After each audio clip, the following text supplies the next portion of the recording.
Yes everyone, welcome back. In today's News Daily video, we are discussing the massive reports that dropped today from The Athletic, suggesting that we are looking to re-continue our interest in Hakimi, as well as serious links to lautaro Martinez of Inter Milan. So I hope you guys enjoyed today's video. Smash that like button, and most importantly, get involved in the comments too to share your thoughts and opinions with everyone in this video. So without wasting no more time, let's start things off by talking about the shock reports involving another potential move for Hakimi. Now, this report came out from The Athletic today, and they suggest that, of course, we haven't given up on potentially bringing the player to the football club. I guess naturally when you have a player like Reece James, where, I think due to a combination of being rushed back quite a lot of times and, breaking down at times, has resulted in him maybe averaging games up to 25 games in the Premier League per season. Naturally, we can't rely upon that. And whenever he's out the team, we do notice a quality difference, of course, down that right hand side. So it makes a lot of sense that I think now is the time that we need to get proper rotational options now on the left side and the right side too. I'm looking at Man City. I look at how they use their players. It's one of the most intense positions to play in football. Bro, you're literally running up and down that field for 90 minutes.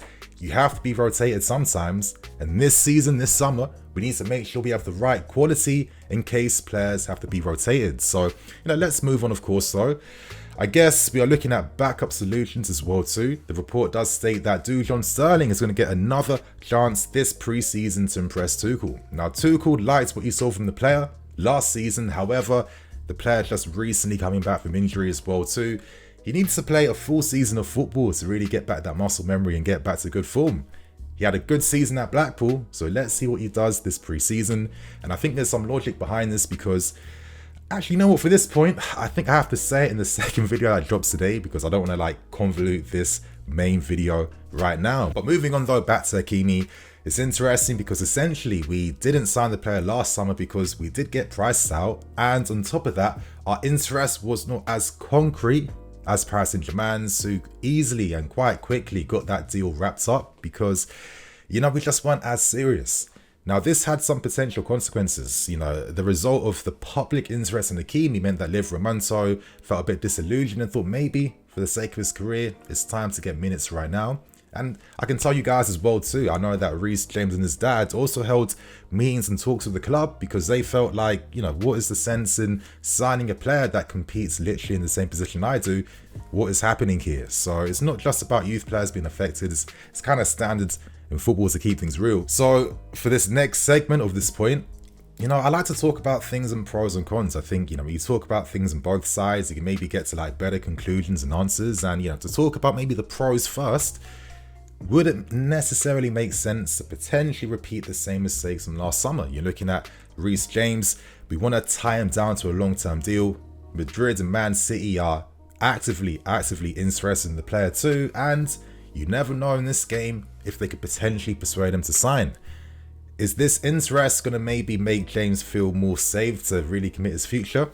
It's just an argument. And on top of this, the first signing that is destined to come is going to be Jules Koundé, of course, who will be playing exclusively down that right hand side. So to have an Hakimi and Reece James competing on the right hand side with Koundé there, how would Reece James even get to play as a right centre back? And then if he's doing that, what is the point of signing Koundé then if you're looking at getting a wing back? So that is one side to this discussion. However, for the pros, there's also a lot of interesting points that actually make a lot of sense as to why, for this summer in particular compared to last summer, renewed interest in Hakimi makes a lot more sense. Now, one thing we cannot forget is that Hakimi can also play down the left-hand side.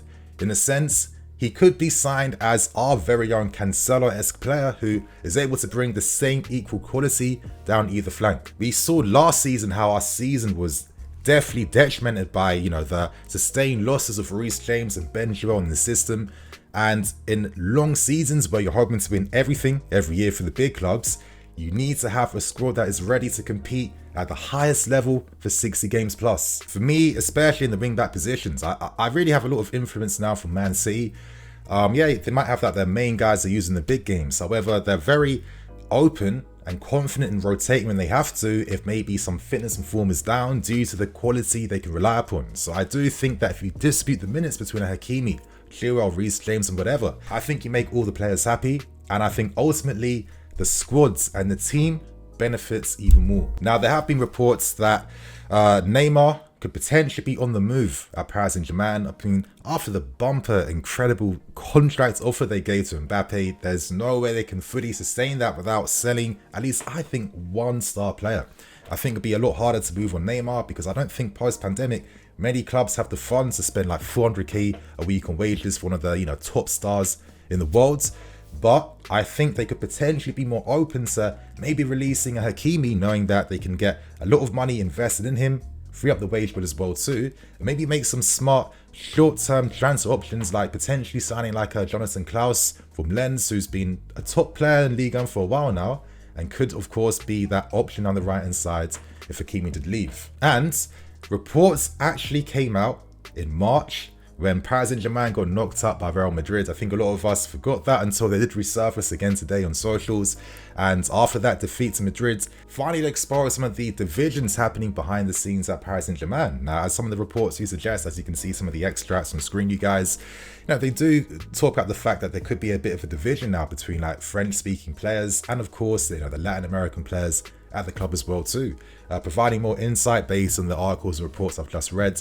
It does stress the fact that when Hakimi's maybe playing, he doesn't feel like he's getting the passes played to him at the right time. Let's say, for example, a Neymar gets fouled, you have the whole team rushing towards him, yet if he's the one who's being fouled on the pitch, no one's there to back it or support it. And it's these little like details you see that can give you an idea of the picture happening behind the scenes. And on top of this, due to the fact that Paris Saint-Germain invested so much in attacking players, balance modern day football is key. How is Hakimi going to be able to venture upfield as much as he did at Inter Milan if the front guys don't necessarily press from the front? So naturally, his best football will be impacted for the sake of the team.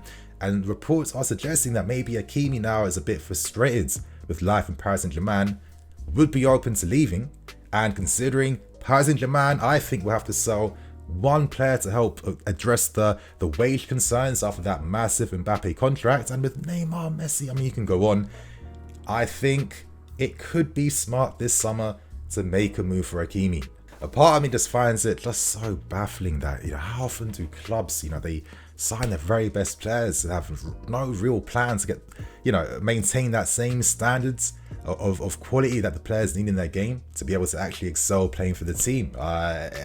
It's baffling, but Hakimi could now feel even more interested in seeing the projects at this club and the fact that playing in his best position as a wing-back, where at Inter Milan he was regularly getting on the end of moves. His goal output, assist output far exceeds what he probably could ever do at Paris Saint-Germain due to having to play as a right-back with defensive responsibilities instead of a wing-back.